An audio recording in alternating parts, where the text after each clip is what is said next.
असीम सौंदर्य और पवित्रता की प्रतीक इस गुलाबी नगरी को नमन करती हूँ। राजस्थान विश्वविद्यालय की दैदीप्यमान प्रतिष्ठा और उसमें आप सबकी शिक्षा के प्रति निष्ठा को नमन करती हूँ। वह वटवृक्ष जिसकी छांव में यह विश्वविद्यालय परिवार फल फूल रहा है, ऐसे कृतज्ञता अभिभूत और जीवन सौंदर्य के पारखी माननीय कुलपति महोदय को नमन करती हूँ। जग से इसे सींचने वाले विद्वत शिक्षक समाज को नमन करती हूँ। राजस्थान विश्वविद्यालय की वैभवशाली परंपरा और गौरवशाली इतिहास और उसमें जन्मी आप सबकी सुनहरे भविष्य की उत्साहित और अनुशासित प्यास को नमन करते हुए नमन करती हूँ उस परम पिता परमेश्वर को जो मुझ में वक्ता बनकर बोल रहा है, आप में श्रोता बनकर सुन रहा है और इस पंडाल के कण कण में विद्यमान होकर इस परम अनुष्ठान को साकार मंचस्थ विद्वत समाज और देश के छलनी हुए जिगर को मरहम लगाने की एकमात्र आशा स्थल। प्यारे साथियों, मुझे बहुत प्रसन्नता है कि मुझे आज ऐसे लोगों के बीच व्याख्यान का अवसर मिला है जो उस मोड़ पर खड़े हैं जहां से उन्हें जीवन संग्राम में कूदना है।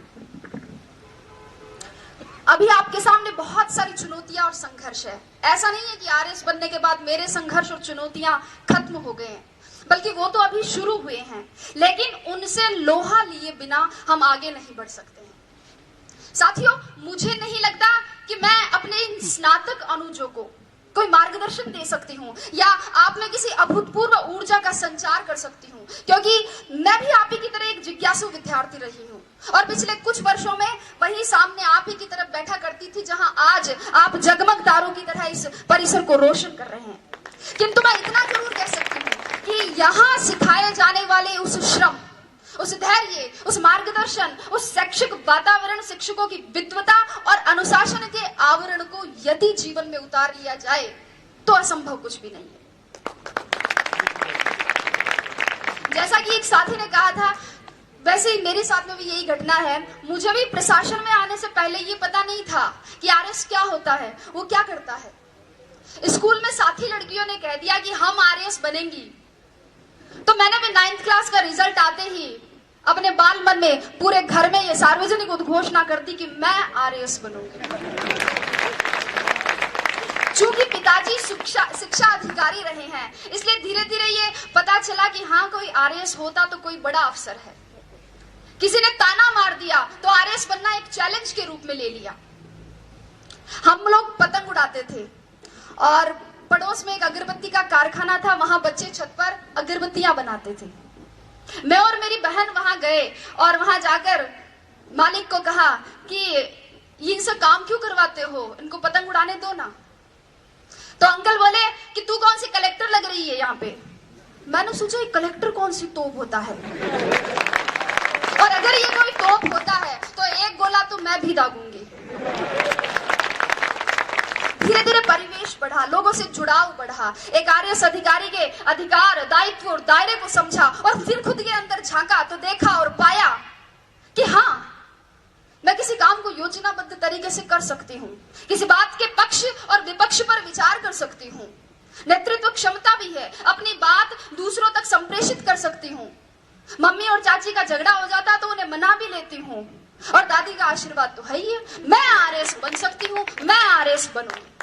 और तब मैंने सोचा कि न गरज किसी से, न वास्ता किसी से, मुझे काम है अपने काम से, तेरी जिक्र से, तेरी फिक्र से, तेरी याद से, तेरे नाम से। और आरएस को ही मैंने अपनी जिक्र और फिक्र बना लिया। और साथियों, यही सम्मिलित कारण और घटनाएं हैं जिनके परिणाम स्वरूप मैं आज यहाँ आपके सामने उपस्थित हूँ। ये सब कहने का मेरा मकसद सिर्फ और सिर्फ इतना ही है कि आप सब ये तय करें कि आप आरएस आईएएस क्यों बनना चाहते हैं, अपना उद्देश्य निश्चित करें। आपके भी आरएस आईएएस बनने के मेरी तरह अनेक कारण और बहुत सारी प्रेरणाएं हो सकती है, लेकिन अब समय ये है कि समय रहते उनको पहचानें। रिजल्ट आने के 5-7 महीने तक मुझसे एक सवाल बार बार पूछा गया और शायद उसी सवाल का जवाब देने के लिए आज भी यहाँ बुलाया गया है कि आपकी सफलता का रहस्य क्या है, उसका मूल मंत्र क्या है। साथियों, और मेरा जवाब हर बार घुमा फिराकर एक ही होता है परिश्रम, परिश्रम और परिश्रम। लेकिन ये समयबद्ध, सकारात्मक और लक्ष्योन्मुखी होना चाहिए। टॉपर कोई भी हो सकता है, आवश्यकता सिर्फ लगन, मेहनत और धैर्य की है। थोड़ा संक्षेप में बात करते हुए अब मैं आती हूं परीक्षा के विविध स्तरों पर। जैसा कि आप सभी को पता है, परीक्षा के 3 स्तर है। संक्षेप में ही चर्चा करूंगी। प्रारंभिक स्तर पर, प्रारंभिक परीक्षा के लिए एक एक बिंदु की तैयारी के लिए सटीक और स्पष्ट तैयारी की जरूरत है। और यहां नादानी करने का मतलब है अपनी पतंग खुद काटना। वस्तुतः दोस्तों, प्रारंभिक परीक्षा की तैयारी मुख्य परीक्षा के दृष्टिकोण से करनी चाहिए और बिना किसी शॉर्टकट की उम्मीद लगाए करनी चाहिए। जिस व्यक्ति ने कभी हाथी नहीं देखा है, अचानक उसके सामने अगर हाथी आए तो क्या होगा? डर जाएगा। इसलिए आप पिछले वर्षों के, चाहे प्रारंभिक परीक्षा हो चाहे मुख्य परीक्षा हो, पिछले वर्षों के प्रश्न पत्रों का विश्लेषण कर सबसे पहले अपने डर को दूर भगाएं। अक्सर विद्यार्थी इस असमंजस में रहते हैं कि तैयारी कहां से शुरू करें, कैसे शुरू करें। मेरे हिसाब से 9वीं 10वीं की मानक पाठ्य पुस्तकों जैसे एनसीईआरटी बुक्स, इनसे सबसे पहले अपना आधार मजबूत बनाएं और फिर इसके साथ ही किसी एक राष्ट्रीय और राज्य स्तर के समाचार पत्र या और किसी एक मासिक पत्रिका का नियमित अध्ययन करें। जो बिंदु समझ में नहीं आए उन्हें याद करने के लिए नोट्स बना लें और परीक्षा से पूर्व उनका अधिकाधिक रिवीजन करें। ये थी प्रारंभिक परीक्षा। मुख्य परीक्षा की बात करें। मुख्य परीक्षा वास्तव में इस परीक्षा का निर्णायक चरण है, जिसका इस परीक्षा में 88% योगदान है। और यहां ध्यान दीजिएगा, यहां उत्तर की कसावट और उसका सर्वोत्तम प्रस्तुतिकरण ही कामयाबी का मूल मंत्र है। मुख्य परीक्षा से पहले इन प्रश्नों पर विचार करें कि परीक्षा का पाठ्यक्रम किस प्रकार का है, पैटर्न किस तरीके का है, सवाल पूछे जाने का ट्रेंड क्या रहा है, मानक पाठ्य सामग्री कहां से और कैसे मिलेगी, उत्तर लेखन के लिए रणनीति और समय प्रबंधन कैसे करना है, पूर्व में सफल रहे अभ्यर्थियों की क्या रणनीति रही है, कितनी मेहनत जरूरी है, कितनी मूवीज और पार्टियों में नहीं जाना है, कितनी गप्पे एग्जाम के बाद के लिए छोड़नी है, व्हाट्सएप को मोबाइल में कब तक अनइंस्टॉल रखना है। इन सभी प्रश्नों के सवाल आप खुद खोजें और अगर नहीं मिले तो आप कुलपति महोदय को धन्यवाद दें कि उन्होंने इसका समाधान करवा दिया। दोस्तों, वास्तव में प्रत्येक अभ्यर्थी, प्रत्येक विद्यार्थी के पढ़ने का तरीका, उसके सोच की गहराई, पारिवारिक परिस्थितियां और समय की उपलब्धता अलग अलग होती है। अगर आप इन सवालों के जवाब खोज लेते हैं तो आपकी आधी समस्या का समाधान हो जाएगा। अब बात करती हूं साक्षात्कार की। जैसे कि पुष्पा जी ने कहा था कि साक्षात्कार आपके ज्ञान का नहीं अपितु आपके व्यक्तित्व का परीक्षण है। साक्षात्कार में सामान्यतः एक अभ्यर्थी की मानसिक सजगता, ध्यान दीजिएगा, मानसिक सजगता, समीक्षात्मक दृष्टिकोण, नेतृत्व, निर्णय क्षमता, रुचि की विविधता, सामाजिक संगठन की योग्यता, बौद्धिक और नैतिक ईमानदारी और इसके अलावा आसपास की घटनाओं में, आसपास की परिवेश में घटित हो रही घटनाओं में अभिरुचि और दृष्टिकोण की गहन जांच होती है। सभी प्रश्नों का उत्तर देना एक अच्छे साक्षात्कार का प्रतीक नहीं है और कुछ प्रश्नों का उत्तर न देना साक्षात्कार के बिगड़ने का परिचायक भी नहीं है। वस्तुतः ये तो सामने आ रही आपकी अवधारणाओं और आपके हाव भाव पर आधारित है। महत्वपूर्ण ये नहीं कि कितने प्रश्नों का उत्तर दिया, अपितु ये है कि उत्तर किस प्रकार दिया।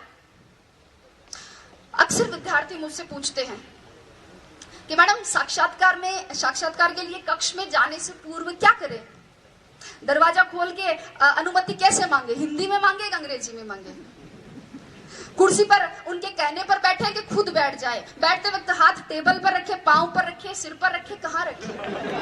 लड़के पूछते हैं कि मैडम टाई लगाए, टाई के साथ कोट भी पहने, क्या शेविंग करे या नहीं करे। और लड़कियां भी पूछती है कि साड़ी पहने, सूट पहने, सूट पहने तो मैचिंग का ब्लाउज पहने, क्या मैचिंग की nail polish, sandal, earrings, purse, bangles, blah blah blah.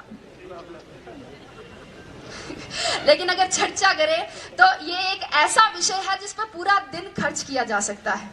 लेकिन अगर मेरी माने, संक्षेप में मेरी माने, तो आप तो बस, अगर लगता है कि आपकी तैयारी अच्छी है, आपकी विषय पर पकड़ है, आपने जो अपने हिसाब से कपड़े पहने हैं उनमें आप सुविधाजनक महसूस कर रहे हैं और उनसे आपके शरीर का आत्मविश्वास झलक रहा है, अगर आपको लगे कि आपने अपने माता पिता का आशीर्वाद ले लिया है, ईश्वर में आपकी आस्था है और दादी और नानी ने कह दिया कि जा बेटा कलेक्टर बन के ही आई, तो आप तो बस दरवाजा खोलिए और मुस्कुराते हुए अंदर घुस जाइए। अभी आपका बायोडेटा देखा जा रहा है, एक प्रश्न आपकी हॉबी से, अगला ग्रेजुएशन के विषय से, अगला करंट नॉलेज से और क्रमशः प्रश्नों का सिलसिला। और अगर आपने अंत तक अपनी संप्रेषणीयता, अपनी समझ, अपनी ग्रहणशीलता, अपने नेतृत्व को बनाए रखा, अपने आत्मविश्वास को बनाए रखा है, तो आप उसी तरह मुस्कुराते हुए बाहर आकर भेरू जी, भोमिया जी, पित्तर जी, जिनको भी आपने याद किया था, उनको धन्यवाद दे सकते हैं। और अगर कोई साथी चाहे तो खोड़े के हनुमान जी में सवामणि की तैयारी भी कर सकता है, क्योंकि मैं एक गारंटी देती हूँ कि जीत आपकी है। शर्त इतनी है कि सवामणि का निमंत्रण मुझे मिलना चाहिए। तो ये तो बात हुई परीक्षा के विविध स्तरों की। अब मैं परीक्षा में सफलता की क्या प्रक्रिया है उस पर और उस समय क्या ध्यान रखी जाने वाली और सावधानियां बरतने वाली बातें हैं, उन पर चर्चा करूं बहुत संक्षेप में।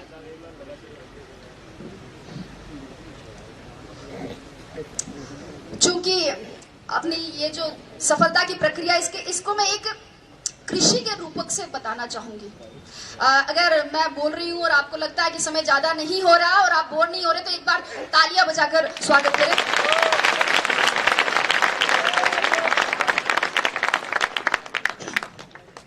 तो कृषि के रूपक से समझाना चाहूंगी, क्योंकि अब राजस्व विभाग से जुड़ गई हूं, तो कृषि, बीज, फसल, पटवारी, गिरदावर, इनसे दिन भर सामना होता रहता है, तो उदाहरण भी वैसे ही देने लग गई हूं। दोस्तों, किसी भी बीज के अंकुरण, उसकी वृद्धि, स्थायित्व, फल फूल सहित पूरा वृक्ष बनने में ही सफलता की प्रक्रिया निहित है। किसी भी बीज के अंकुरण के लिए सर्वप्रथम और सर्वाधिक महत्वपूर्ण योग्यता है उस बीज का अंकुरण योग्य होना। इसलिए सबसे पहले अपने अंदर झांके। एक बार एक पागल आईने में खुद को देखकर कह रहा था कि यार इसको कहीं देखा लगता है। बहुत देर टेंशन में सोचने के बाद वो बोला, धत्तेरी की, अरे ये तो वही है जो उस दिन मेरे साथ बाल कटवा रहा था। तो ये तो खैर पागल था, लेकिन हम जैसे पढ़े लिखे और स्वस्थ चित्त व्यक्ति भी खुद को नहीं पहचानते हैं, अपने भीतर नहीं झांक पाते हैं। रास्ते में अगर कंकड़ी कंकड़ हो और अगर अच्छा जूता पहना हो तो उस पर चला जा सकता है, लेकिन एक अच्छे जूते में भी अगर कंकड़ हो तो रास्ता चाहे कितना ही बढ़िया क्यों ना हो, उस पर कुछ कदम चलना। मेरे कहने का मतलब इतना ही है कि पहले बाहर की चुनौतियों से पहले खुद की कमजोरियों से जीते, लड़े।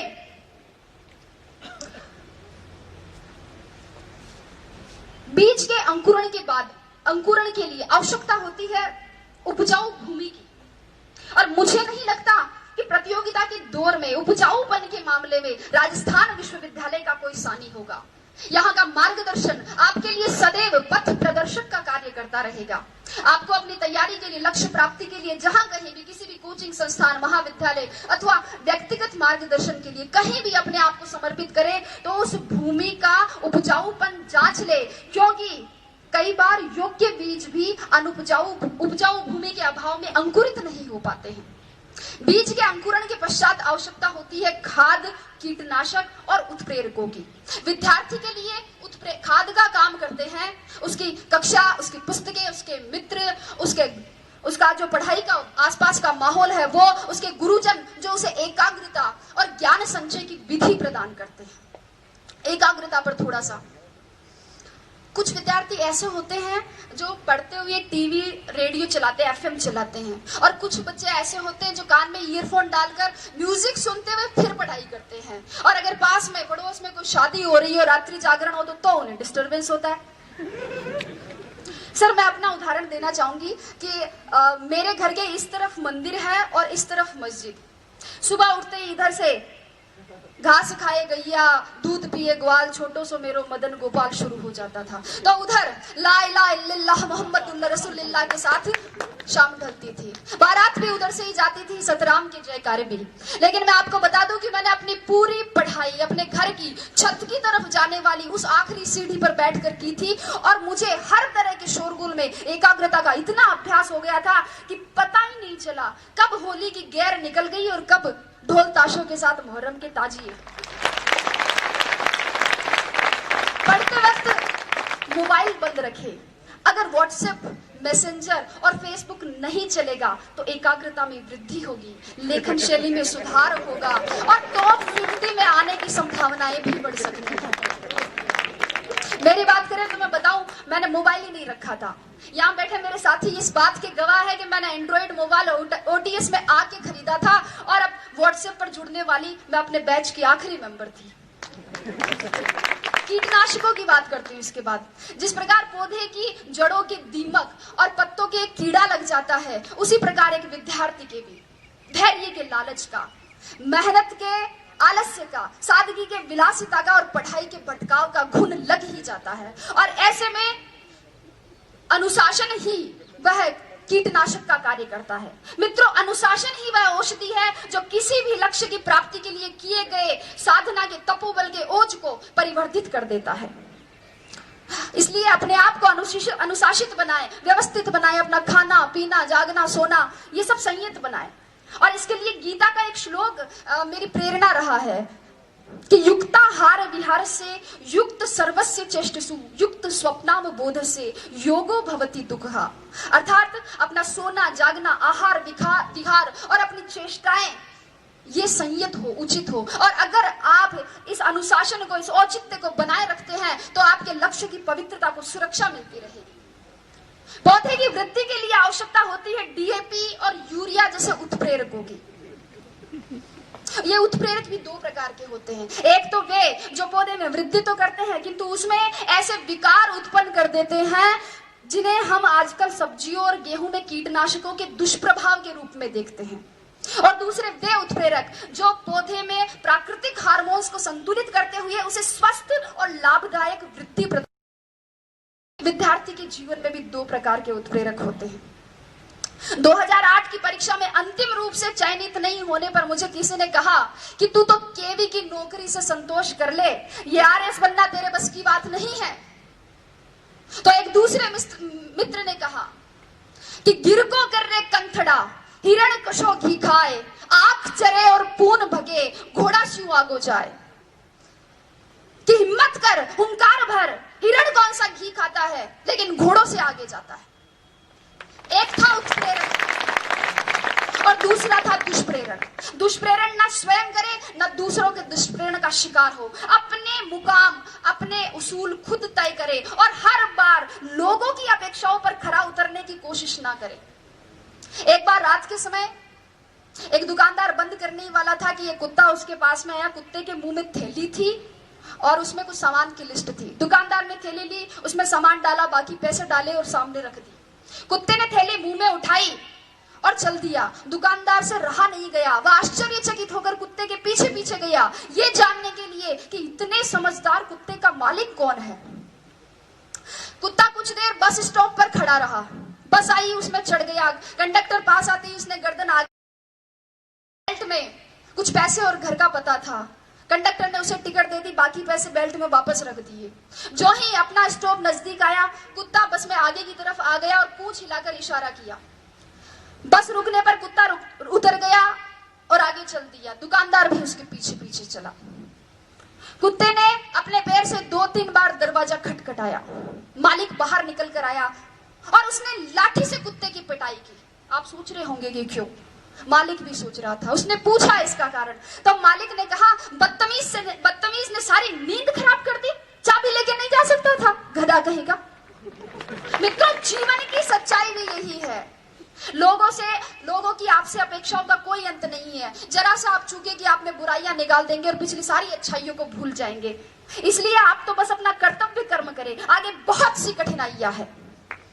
माझी तेरी कश्ती के तलबदार बहुत है, माझी तेरी कश्ती के तलबदार बहुत है, इस पार कुछ मगर उस पार बहुत है। जिस शहर में खोली है तूने शीशे की दुकान, उस शहर में पत्थर के खरीदार बहुत है।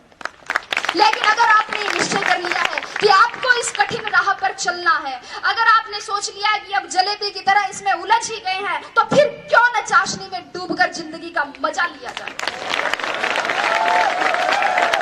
मेरे कहने का मतलब इतना ही है कि अपनी मेहनत को सफलता के मुकाम तक पहुंचाइए, अपना संबल खुद बनिए, अपनी तारीफ खुद करिए। बुराई करने के लिए तो पूरा जमाना बैठा है। जिन लोगों की नजरों में बुरे हैं आप, कह दे उन्हें कि वे नेत्रदान कर सकते हैं।